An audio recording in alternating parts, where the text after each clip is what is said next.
चला तर मंडळी, आज बनवूया चमचमीत अशी मटर मशरूमची भाजी, म्हणजेच मटर मशरूम मसाला. आता बाजारात फ्रेश असे मटर आलेले आहेत आणि आपण मटरपासून वेगवेगळ्या रेसिपीज बनवतच असतो. तर आज बनवूया मटर मशरूम मसाला. त्याच्यासाठी इथं एका पॅनमध्ये मी थोडं तेल घेतलेलं आहे. त्याच्यामध्ये 2 मीडियम साईजचे कांदे घेतलेले आहेत.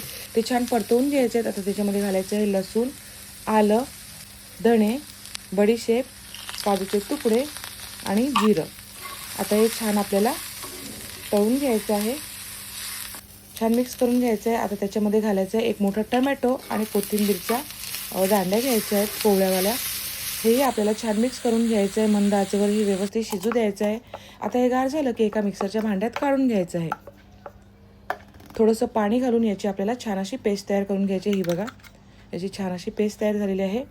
आता इथे एका भांड्यात घातलेलं आहे मी मीठ आणि त्याच्यामध्ये मशरूम टाकत आहे. मशरूम आपल्याला स्वच्छ असे धुवून घ्यायचे आहेत. 2-3 वेळा आपल्याला हे स्वच्छ चोळून असे धुवून घ्यायचे आहेत. आता मशरूमचे मी 2 तुकडे केले आहेत आणि 2 तुकड्यांचे 3-3 असे भाग केलेले आहेत. तुम्ही पाहिजे त्या साईजमध्ये हे कट करू शकता.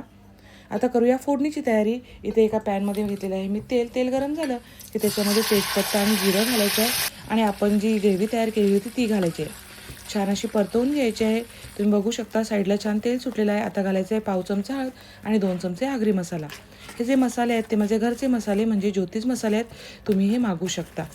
छान मिक्स करून घ्यायचं आहे. साईडला तेल सुटलं की आता आपल्याला याच्यामध्ये घालायचे आहेत मटार. आता हेही आपल्याला मिक्स करून घ्यायचं आहे. याच्यामध्ये घालायचं आहे थोडंसं पाणी. पुन्हा हे ढवळून घ्यायचं.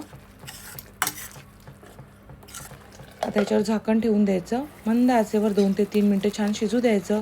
मटार बऱ्यापैकी शिजलेले आहेत. आता त्याच्यामध्ये आपल्याला मशरूम घालायचे आहेत आणि चवीनुसार मीठ घालायचं आहे. पुन्हा हे व्यवस्थित मिक्स करून घ्यायचं आहे. छान सर्व मिक्स झालं पाहिजे.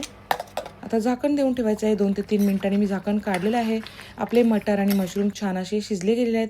आता याच्यामध्ये घालायची आहे कसुरी मेथी. पुन्हा हे ढवळून घ्यायचं आहे. आता झाकण देऊन 1 ते 2 मिनटं ठेवायचं. 1 ते 2 मिनिटांनी मी काढलेलं आहे. आपली मस्त अशी चमचमीत मटर मशरूमची भाजी म्हणजे मटर मशरूम मसाला तयार झालेला आहे. याच्यावर घालायची आहे बारीक चिरलेली कोथिंबीर. हे बघा, मस्त अशी चमचमीत भाजी तयार आहे.